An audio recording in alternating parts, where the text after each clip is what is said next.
ইসলামের বাণী পৌঁছে দিচ্ছে প্রতিদিন। বিল্লাহি মিন শুরুরি আনফুসিনা ওয়া মিন সাইয়্যাতি আমালিনা মান ইয়াহদিহিল্লাহু ফালা মুদিল্লা লাহু ওয়া মান ইউদ্লিলহু ফালা হাদিয়া লাহু ওয়া নাশহাদু আন লা ইলাহা ইল্লাল্লাহ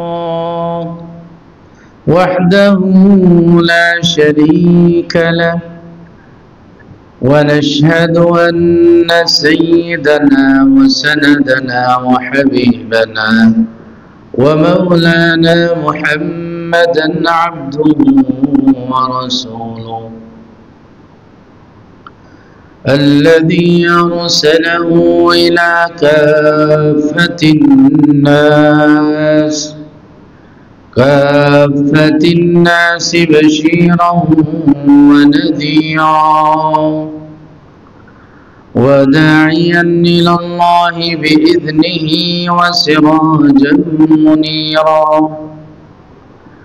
أما بعد فقد قال الله سبحانه وتعالى في القرآن المجيد أعوذ بالله من الشيطان الرجيم بسم الله الرحمن الرحيم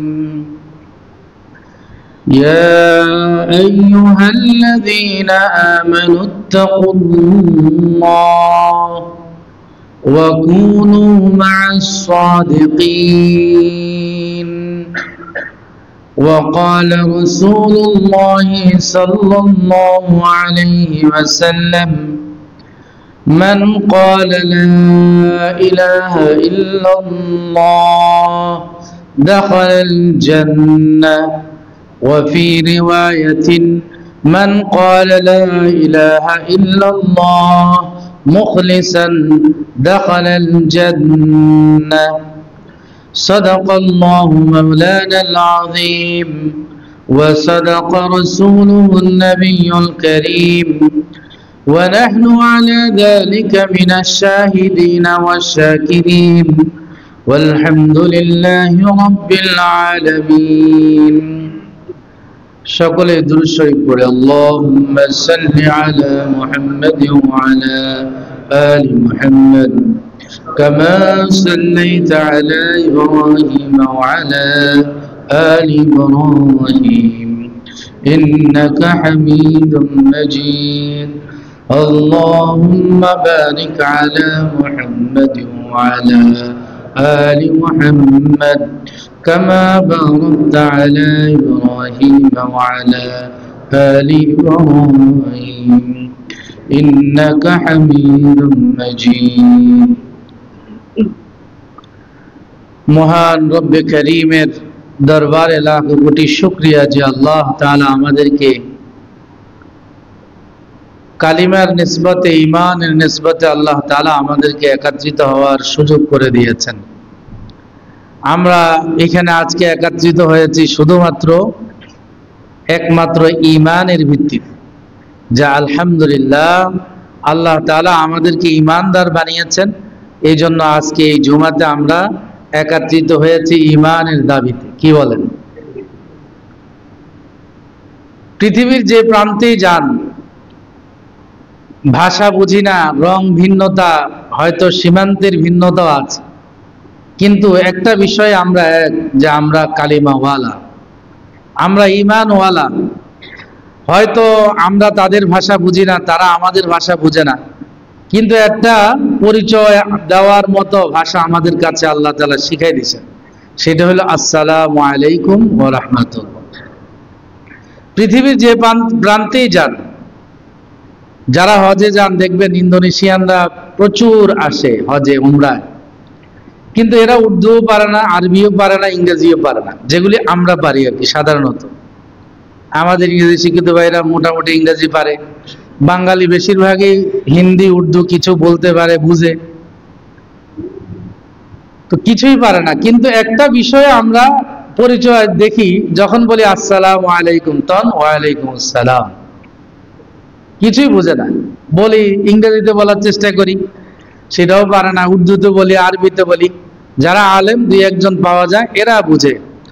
তাহলে এই যে পরিচয়, ইমানের পরিচয়ে আমরা যখন আসসালামু আলাইকুম বলি, তখন সে নিজে আমাদেরকে আপন মনে করে, আমরাও তাকে আপন মনে করি। অনেকে আসে, তাহলে তোমার সাথে একটা সেলফি তুলি, ছবি তুলি, এটাতে সে আনন্দ পায়। কিন্তু এই যে মহাব্বত, ভালোবাসা, আজকের এই একে কাতারে একাকার হয়ে বসা, এটা তো আমাদেরকে কালিমায় করে দিছে, ইমানে আমাদেরকে একসাথ করে দিছে। কি বলেন? এই জন্য কালিমাই তাইয়্যিবা লা ইলাহা ইল্লাল্লাহ বলা মানে আমি একটা অঙ্গীকারে আল্লাহর সাথে অঙ্গীকার আবদ্ধ, এবং এই কালিমা আমাকে একীভূত করে দিয়েছে। আপনি যদি ইসলামের ইতিহাসে দেখেন, এই কালিমা বাবা আর পুত্রের মধ্যে ডিভাইড করে দিছে। বাবা পুত্রের বিরুদ্ধে, পুত্র বাবার বিরুদ্ধে বদরের যুদ্ধে অস্ত্র ধরেছে। রাসূলের নিকটতম আত্মীয় স্বজনের মধ্যে অনেকেই ছিল যারা বদরের যুদ্ধে বন্দী হয়েছে। আপন আত্মীয় স্বজন হযরত আব্বাস, সেখানে ইমানের ব্যানারে সবাই এক হয়ে গেছে যে না, আমরা ইমানদার। এই ইমান আমাকে বেঈমানি থেকে, কুফরি থেকে আমাকে সম্পূর্ণ আলাদা করে দিচ্ছে। এটা ডিভাইড কুফর আর ইমানের, মানবতার নয়। এজন্য ইমান, ইসলাম, এই কালিমার একটা দাবি, সেটা হলো যে আল্লাহ, আল্লাহ রসুলের হুকুমের সামনে নিজেকে সফর্দ করা। লা ইলাহা ইল্লাল্লাহু মুহাম্মাদুর রাসূলুল্লাহ, এই কথা বলা মানে কি? আমি আমার ব্যক্তি জীবন, পারিবারিক জীবন, সামাজিক জীবন, সর্বক্ষেত্রে আল্লাহর হুকুম, রসুলের তরিকাকে আমি প্রাধান্য দেব। এটা আল্লাহর সাথে, আল্লাহ রসুলের সাথে এক ধরনের অঙ্গীকার। এটা শুধু মুখে বলা কালিমা নয়, শুধু মুখে উচ্চারণ করলাম। এটা অন্তরে দৃঢ়ভাবে বিশ্বাস করতে হবে, এবং আমল বিল আরকান, বাস্তবে প্রয়োগ করে, আমল করে সেটা দেখাতে হবে। এই জন্য ইমান আমাকে, আপনাকে রং এবং বর্ণের ভিন্নতা ছেদ করে সবাইকে এক কালিমার পতাকার নিচে একত্রিত করে দিচ্ছে। এই জন্য ইসলাম এত বড় একটা শক্তিশালী বিষয়, কালিমা এত বড় একটা শক্তিশালী বিষয়, যে কালিমা সকল মানুষকে একত্রিত করে দিয়েছে, এবং সেখানে রং বর্ণের ভিন্নতা ছিল না। আপনাদের পরিচিত মোহাম্মদ আলী ক্লে, বিখ্যাত বক্সার, তার ইসলাম গ্রহণের কাহিনী আমি বইতে পড়েছি। আমাদের দারুস সালাম থেকে, ফুরফুরা দরবার শরীফ থেকে একটা বই বের হয়, আমি কেন মুসলমান হলাম। এখানে বিখ্যাত কিছু ব্যক্তিত্বের জীবনী উল্লেখ করা আছে। তো মোহাম্মদ আলী ক্লে কেন মুসলমান হয়েছে? সে দেখতে পেয়েছে যে আমেরিকায় যারা সভ্যতার ধ্বজাধারী, যারা মানবতার পতাকাধারী, সেখানে কৃষ্ণাঙ্গ আর শ্বেতাঙ্গ, কালো সাদার ভিন্নতা প্রকট আকার। এমনকি একজনের হোটেলে আরেকজনের ঢুকা নিষেধ। যেখানে কালোরা যেতে পারবে সেখানে সাদারা ঢুকতে পারবে না, সাদাদের হোটেলে কালোরা যেতে পারবে না। সে ইসলামকে স্টাডি করলো যে মুহাম্মদুর রাসূলুল্লাহ সাল্লাল্লাহু আলাইহি সাল্লামের একদম খাস পিএস, একদম বডিগার্ড ছিলেন হযরত বেলাল হাবশী রাদিয়াল্লাহু তাআলা। আপনারা বুখারীতে পড়বেন, রাসূল সাল্লাল্লাহু আলাইহি সাল্লাম ঈদের দিন খুতবা দিতে গেছেন, সাথে কে ছিল? বেলাল। বেলালের গায়ে রাসূল ভোট দিয়ে খুতবা দিয়েছেন, বুখারীর রিওয়ায়াতের মধ্যে এসেছে। মোহাম্মদ আলী কেলে এই জীবনী পড়ে, ইসলামের এই সৌন্দর্য দেখে, যে বেলালের মতো একজন ইথিওপিয়ান উচ্ছি বিশ্রী গোলাম, মানে বাহ্যিকভাবে রঙে যার সৌন্দর্য বলতে কিছুর ছোঁয়া নেই, এমন ব্যক্তিত্বকে রাসূল এত কাছে রেখেছেন। সর্বোপরি মসজিদে নববীর সম্মানিত পদ, মুয়াজ্জিনের পদে তাকে দিয়েছেন। এই যে ভিন্নতা একীভূত করা, এটা ইমানের বদল। এই কালিমা আমাদেরকে এক করে দিয়েছে। কালিমা পড়া মানে তুমি পৃথিবীর যে প্রান্তে থাকো তুমি আমার মুসলিম ভাই, তুমি যে রঙের হও তুমি আমার মুসলিম ভাই।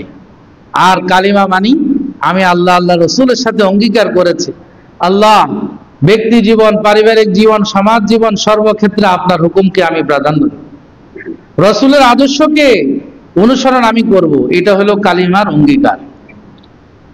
কালিমা এত দামি, একজন ব্যক্তি মুহূর্তের মধ্যে জাহান্নামের খড়ি থেকে জান্নাতের মেহমান বনে যেতে পারে।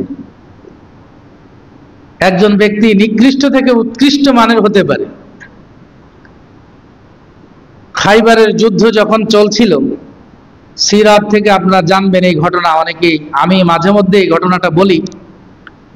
খাইবার মদিনা থেকে প্রায় 150 কিলোমিটার দূরত্বে অবস্থিত, পশ্চিম উত্তরে 95 কিলোমিটার, মাইল, 95 মাইল, 150 কিলোমিটার দূরত্বে খাইবার অবস্থিত।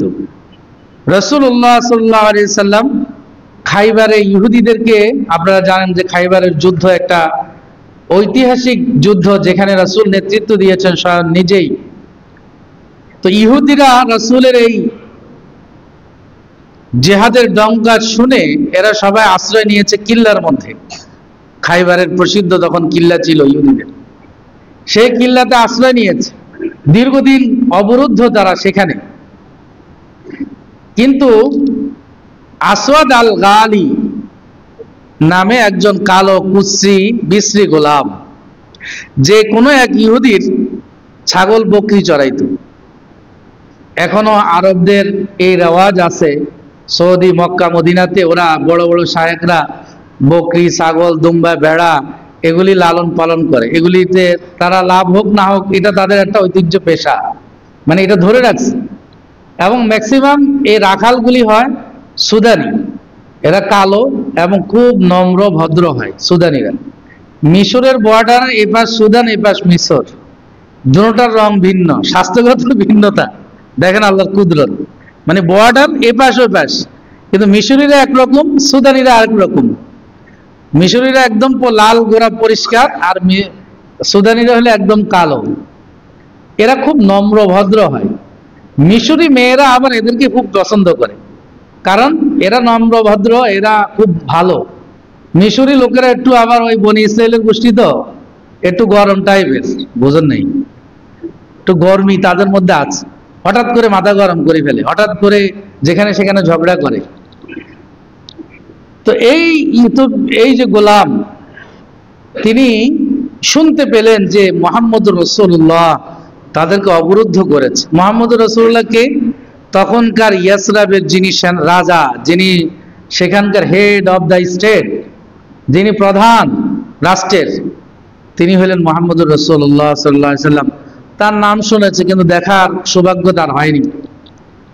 তো তার কৌতূহল যে আমি ওনাকে দেখব, উনি কেমন, শুনি ওনার খুব প্রতাপ। আপনারা জানেন যে রাসূলুল্লাহ সাল্লাল্লাহু আলাইহি সাল্লামের রুউব মাসিরাতা শাহরিন, 1 মাস দূরত্ব, মানে অনেক দূর থেকে মানুষের মধ্যে তার একটা ভয়, ভীতি, আতঙ্ক কাজ করত। রাসূল আসতেছে, এটা একটা মানুষের মধ্যে আল্লাহ তাআলা এই রোগ দিয়ে দিয়েছেন। এটা আল্লাহ কর্তৃক রসুলকে নুসিরতু বির রোব, আল্লাহ রসুল বলছেন মাসিরাতা শাহরিন, যে আমাকে এই প্রভাব দিয়ে আল্লাহ তাআলা সাহায্য করেছেন। অটোমেটিক রসুলের নাম শুনলে এরা ভয় পেয়ে যায়।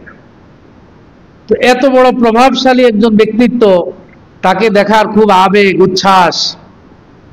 তো তিনি কিল্লা থেকে বেরিলেন ছাগল বকরি নিয়ে। তো ওনার ইচ্ছা রসুলকে দেখবেন, ইয়াসরাবের যিনি প্রধান তাকে দেখবেন। তো জিজ্ঞাসা করলেন যে তোমাদের প্রধান কে, তোমাদের মুহাম্মদ কে? তো সবাই দেখিয়ে দিল। এখন ওর বিশ্বাস হচ্ছে না যে খেজুর পাতার ছানির ভিতরে উনি থাকবে, উনি একটা রাষ্ট্রপ্রধান, নিশ্চয় তার অনেক ভালো দামি কার্পেটের অবস্থান হবে, তার ছাউনি হইল, এর মধ্যে অনেক উন্নত ব্যবস্থাপনা থাকবে। ওর বিশ্বাস হচ্ছিল না। তারপরও সবাই যেহেতু বলে নিশ্চয় উনিই হবে। যে রাসূলুল্লাহ সাল্লাল্লাহু আলাইহি ওয়াসাল্লামকে দেখলেন যে ওনার চারপাশে মানুষ বসে আছে, ওনাকে সম্মান করতেছে, তারা তাদের জান মালের তুলনায় রসুলকে বেশি ইজ্জত সম্মান করছে। সে